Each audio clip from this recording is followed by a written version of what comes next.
because your body is going to be looking for those refined carbs that you gave it in the past. It's used to that level of energy that you were giving it. So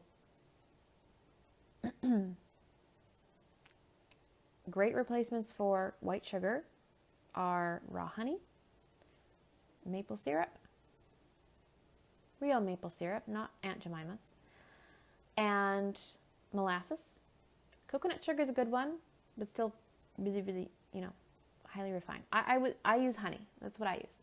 Honey, maple syrup are my go-tos. If I get baking, it's like a super treat, or I get Connie's Gratify treats, her healthy cheesecakes and bites and things like that.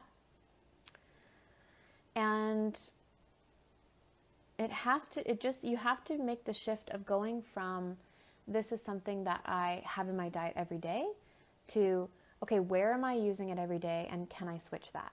So what can happen is that because we get stuck in a routine, okay, for example, I'll take a client I had in the summer, for example.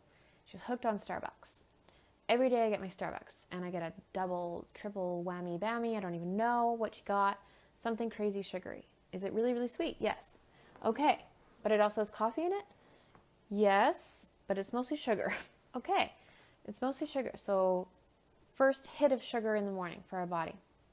So that's spiking our blood sugar right off the bat, stressing out our body a little bit, already going to put us in a bit of a state of anxiety without even our mental side getting in it. It's just physically, right?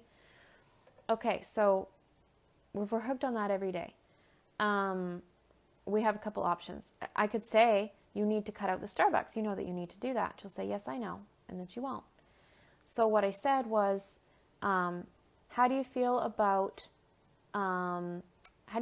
alternating days? Like if you have your Starbucks every single day and it's just ritual for you to go to Starbucks, what if you could have your sweet coffee one day and then the next day have a tea that's still sweetened, but have a tea instead? She goes, okay, yeah, I'll try that.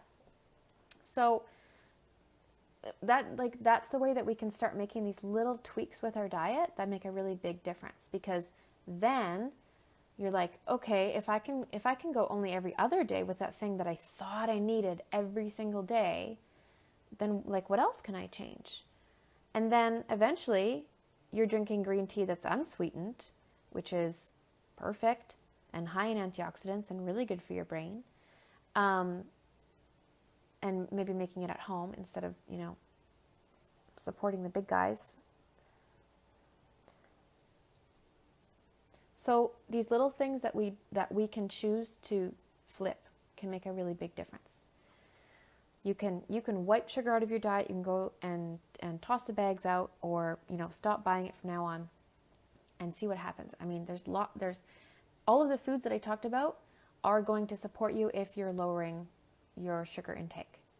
Fats, greens, really high mineral and vitamin foods, and healthy fats are going to support you as you move away from eating sugar every day. And of course, I'm talking about white sugar right now. I am not talking about fruit sugar. Fruits are beautiful. And they're such a fantastic, fantastic food from nature. And the sugar in fruits is not the same as the sugar in a donut, because it comes in this beautiful package that nature made for us with vitamins and minerals and fiber and enzymes, so our body can break down and use it properly. That is the function of sweet foods from nature. Thanks, nature, that is the function of them, that we get that sweet hit, but without the stress to our body. So